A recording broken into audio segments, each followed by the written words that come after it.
So if ever you get the news that Imran Hussein blew up the moon,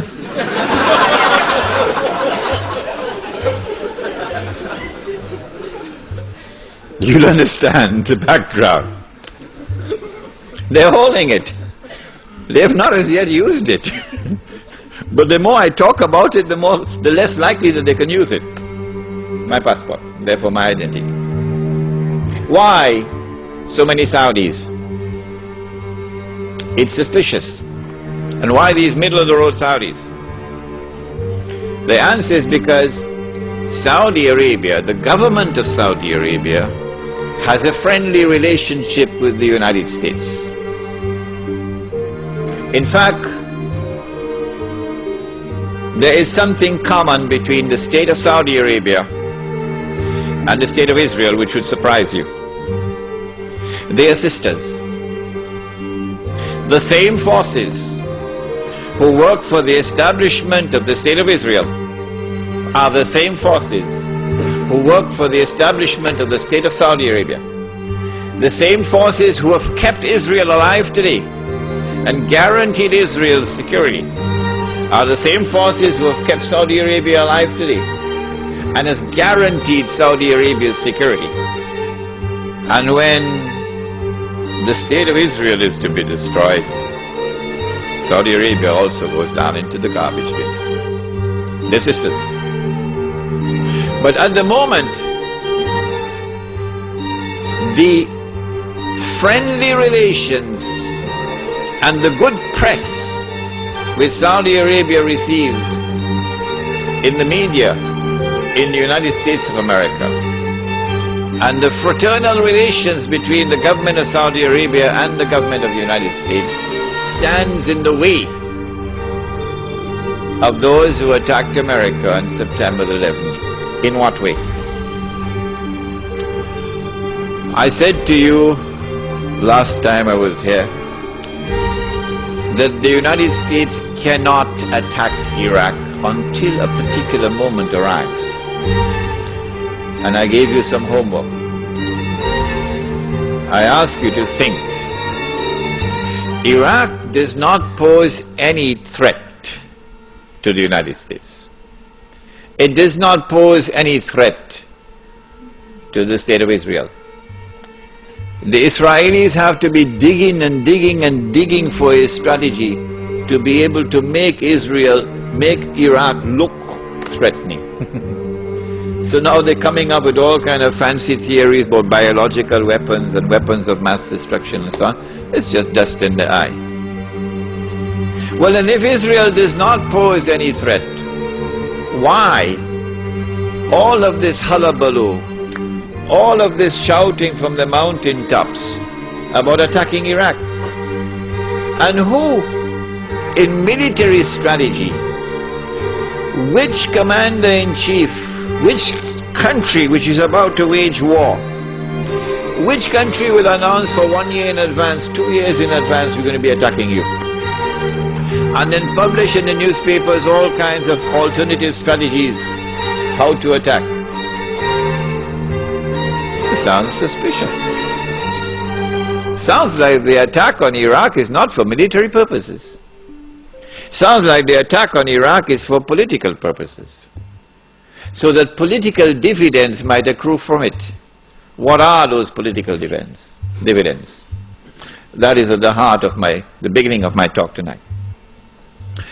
I do not want to return to the lecture I gave last year, in which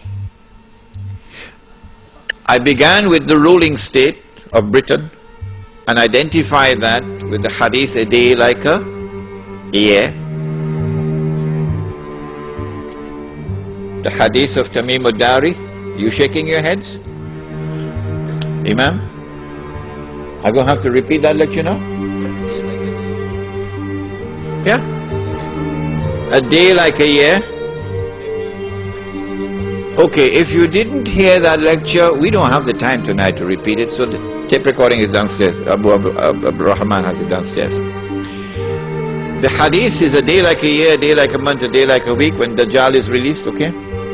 And we identify the island of Britain with a day like a year, and how did we arrive at that? We're not going to do that tonight. because we did that already. And then a day like a year ends and it is followed by a day like a month, and one ruling state gave way to another. Britain is no longer the ruling state in the world. The United States of America now becomes the ruling state in the world. And in the same way that there was this mysterious, puzzling, baffling relationship between the island of Britain and the Holy Land, starting from the Balfour Declaration, so too now you have this mysterious, mystifying, baffling relationship between the United States of America and the State of Israel, which was so clearly apparent in Durban. World Conference on Racism and Racial Development, Racial Discrimination.